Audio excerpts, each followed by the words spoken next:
श्री राधे। दीनानाथ अनाथ का भला भया संजोग, दीनानाथ अनाथ का भला भया संजोग, जो अब नहीं तारोगे तो मेरी हंसी करेंगे लोग।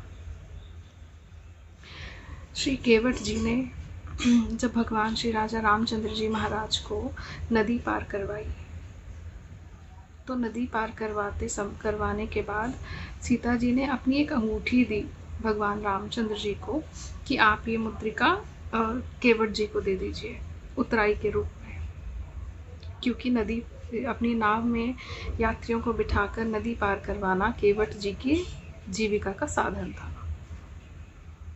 तो रामचंद्र जी ने जब केवट जी को मुद्रिका दी तो केवट जी ने मना कर दिया मुद्रिका लेने से। उन्होंने कहा कि भगवान, आप और मैं तो एक जैसे ही हैं, आपका और मेरा कार्य तो एक जैसा ही है। कोई मेरी नाव में बैठता है तो मैं उसे नदी पार करवा देता हूँ, और असल में तो जो भक्त आपकी शरण में आते हैं आप भी उन्हें भवसागर से पार कर देते हैं। तो मैं ये मुद्रिका तो नहीं ले सकता। हाँ, यदि कुछ देना है तो इतना दे दीजिए कि जिस तरह मेरी नाव में बैठकर आपने नदी पार की है, तो जब समय आएगा तो आप भी मुझे भवसागर से पार कर देंगे। दीनानाथ अनाथ का भला भया संजोग, जो अब नहीं तारोगे तो मेरी हंसी करेंगे लोग। ये बात बहुत ध्यान देने वाली है कि केवट जी ने श्री रामचंद्र जी को दीनानाथ कहकर संबोधित किया है। दीनानाथ यानी जिनका कोई नहीं होता उनको सनाथ करने वाले हैं भगवान श्री रामचंद्र जी महाराज।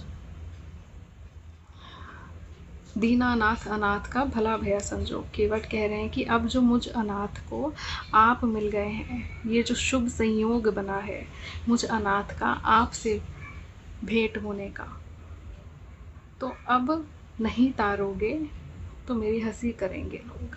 आपके दर्शन प्राप्त होने के बाद भी यदि मेरा उद्धार नहीं हुआ, यदि मैं भवसागर से पार नहीं गया, तो निश्चित ही ये संसार मेरा उपहास करेगा।